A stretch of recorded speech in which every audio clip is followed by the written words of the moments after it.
Hello my friends. I hope your September is going amazing. I hope well, it doesn't really matter, but I know I am up for all the cozy vibes, hence the Cozy Cottage readathon I recently announced.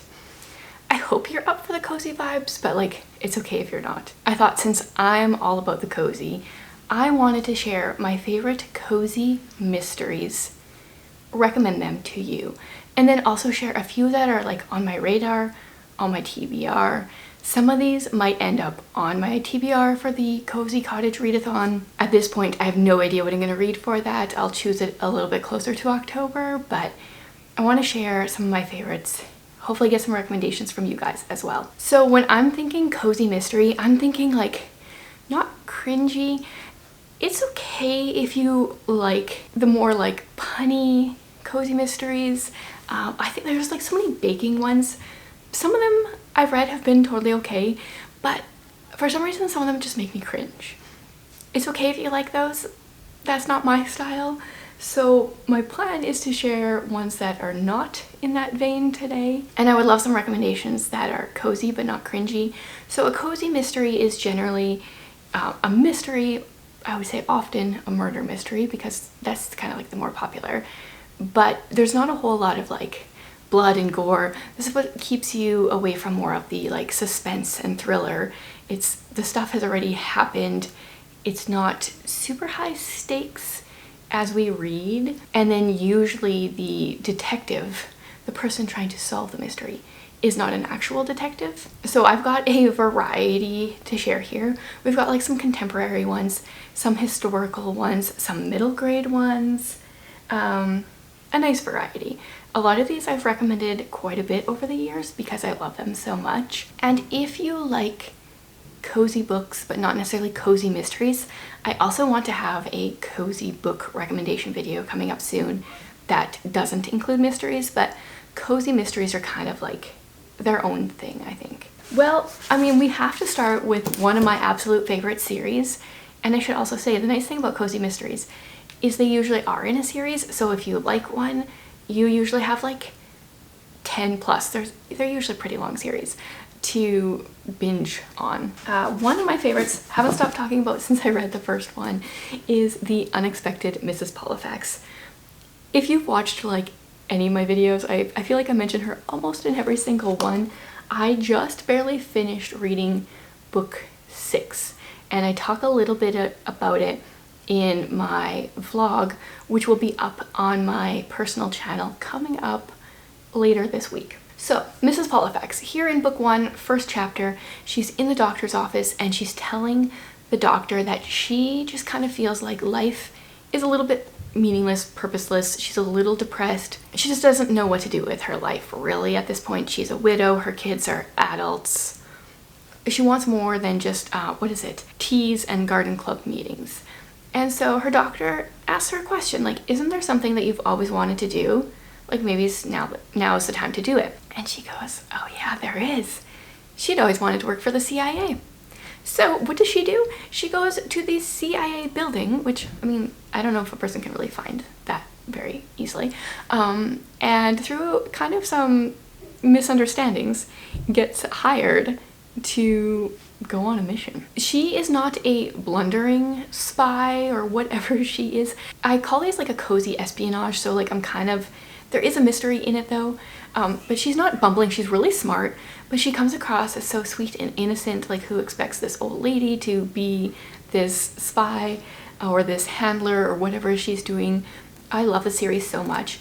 It was written in the 70s, and it's amazing how much like history I'm learning as we go to different countries, like behind the Iron Curtain, or the last one I read was in China, and Beijing had been newly named Beijing at that point. I'm really enjoying it. There are 14 books in the series. I'm trying to intentionally take them slow because once I'm done them, and I can reread them, and I will.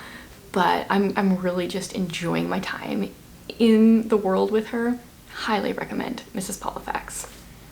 And she also does karate and wears crazy hats. Like, I don't know, she's awesome. Next up is a mystery series that has gotten a lot of buzz over the last few years. That's the Thursday Murder Club. I definitely have a thing with like old people solving mysteries. There's a high number of them on my list.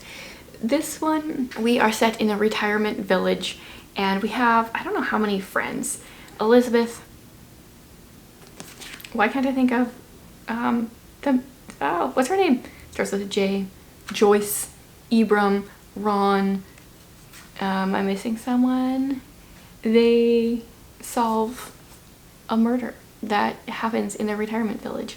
And they kind of get hooked up with the local police a little bit. Oh, so funny too, just like trying to get information out of them but pretending they're like sweet and innocent old people. I think there's 4 books in the series right now, and Richard Osman is currently taking a break from the series, which is fair because I want him to do a good job with them. You gotta be careful with your characters in the Thursday Murder Club. You can't just spit out a book and not try. But they are so much fun. Joyce writes in her diary, so we get parts of that in the book. And there is also an Instagram account that has been made that is Joyce. It's hilarious. I don't know who runs it. I don't know if it's Richard Osman or if it's just like a fan, but in one of the books Joyce gets a dog and we've got like pictures of the dog on her Instagram account. And like this, oh, it's been a while since I've looked at her account, but there was like the same pictures of flowers and she's like, oh, I'm just trying to figure out this Instagram thing, and it's hilarious. So much fun. Love these old people. Another book series, this one is like historical, is I think it's called the Mrs. Jeffries series. I think the first one is The Inspector and Mrs. Jeffries. So this one has a little bit more of a bumbling detective, the inspector, but his household staff helps him try to solve his mysteries. Mostly Mrs. Jeffries, like she's the head, so she's the maid, or I don't even know what her job is in the house, and she'll like feed him clues and she'll send out other people in the house, like the stable boy, to go check out different things. And then while she's, you know, like dishing out his food for him, she'll be like, oh, but you know, you thought to look here or do this or that kind of thing. I've read 3 books in this series and I think it's quite long. I've enjoyed my time with them. Totally plan on continuing it as well. This one is set in the Victorian era, which is a fun era because you learn so much about like Victorian society and how things worked. And it's interesting to see how people are like, oh, he's obviously of this class because of what he's wearing, and stuff that you don't really notice as much these days, I think. So there's another series for you. Another historical one is, this is the Electra McDonald series. The first book is A Peculiar Combination by Ashley Weaver. This one, right in the first chapter, our main character, Electra, or Ellie, her and I can't remember if it's her and a couple people, her uncle maybe, they are technically they work with safes, but they are also thieves. And so this is the middle of World War II. They break into houses and break open their safes. It's kind of actually a funny plural word, and kind of pays their bills because the locksmith business isn't really paying much. So right in the first chapter, they actually get caught. And the people that catch them say, okay, you can either, like the police, you can either go to jail or you can use your abilities, your skills to work for us and try to find out information about like World War II and that kind of thing. Very fascinating. I've read, I think 3 books in this series as well. It's still being written. I think the 4th one is out though. This one has been a lot of fun. A like much more typical cozy mystery I read a while ago is Amanda Flower's Crime and Poetry. Now, I don't have a copy of that one with me and the details are fuzzy, but I do believe that it involves a bookstore and a cat, which can be kind of stereotypical for a cozy mystery, but I like bookstores and I like cats, and I enjoyed that one. Have never continued the series, but this is also kind of a reminder to me to keep going with that one. Next, we've got another old lady mystery, and that's Vera Wong's Unsolicited Advice for Murderers. So Vera Wong runs a tea house called Vera Wang's Tea House or something like that, and one day she goes down to her shop and there's a dead body there. So she calls the cops, And while they're trying to figure things out, she's also investigating. I was really hoping that this would become a series, but at this point I haven't heard that there's going to be another book, so maybe not. But she gets to know kind of the people that are involved in the case and tries to figure out who done it. A lot of fun. Really like the way she thinks. One that I read in August is the Marlowe Murder Club. So this one is set in Marlowe. We are with a 77-year-old woman who hears a gunshot, believes her neighbor has been murdered, and goes to investigate. And through her investigations, she kind of collects these other random women from the town to help her try to solve the mystery. It's pretty funny. The characters are all a little eccentric, a little over the top, but I had a lot of fun with that, and I think that one is a series or is going to be a series. I think there might be more books already. Another one I read in August is Mrs. Smith's Suspects, and I know this one is supposed to be a series, but there's currently only one book out. In this one we follow Mrs. Smith.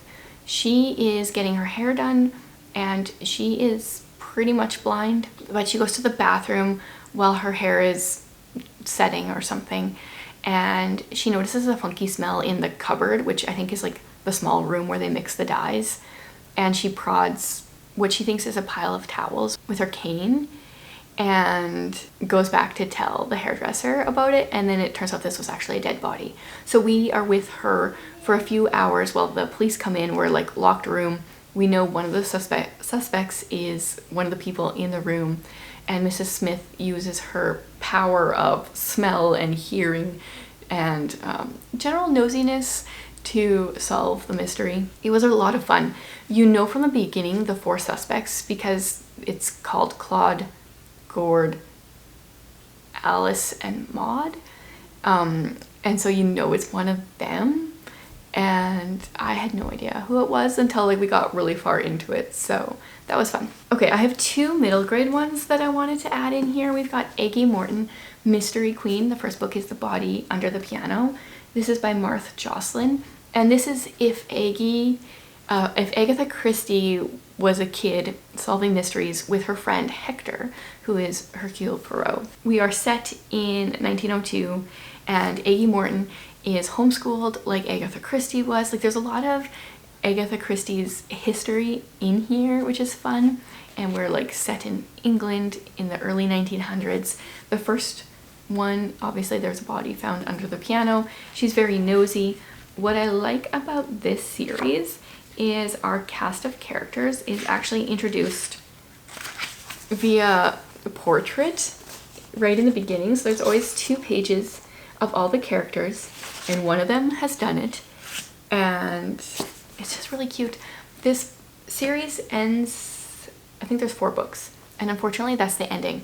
I was hoping it would just keep going for a long time because I had so much fun with it. In that same vein, we are going Victorian England, right? We're in England. Premeditated Myrtle is the first book in the Myrtle Hardcastle mystery series by Elizabeth C. Bunce, and we follow 12-year-old Myrtle.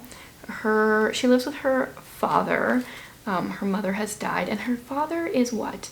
I think he's a lawyer. So in the first book, her next door neighbor dies, and she tries to figure out the mystery. What I enjoy about this one is each chapter starts with a little piece of her journal. We've got some information there, and then there's all sorts of like funny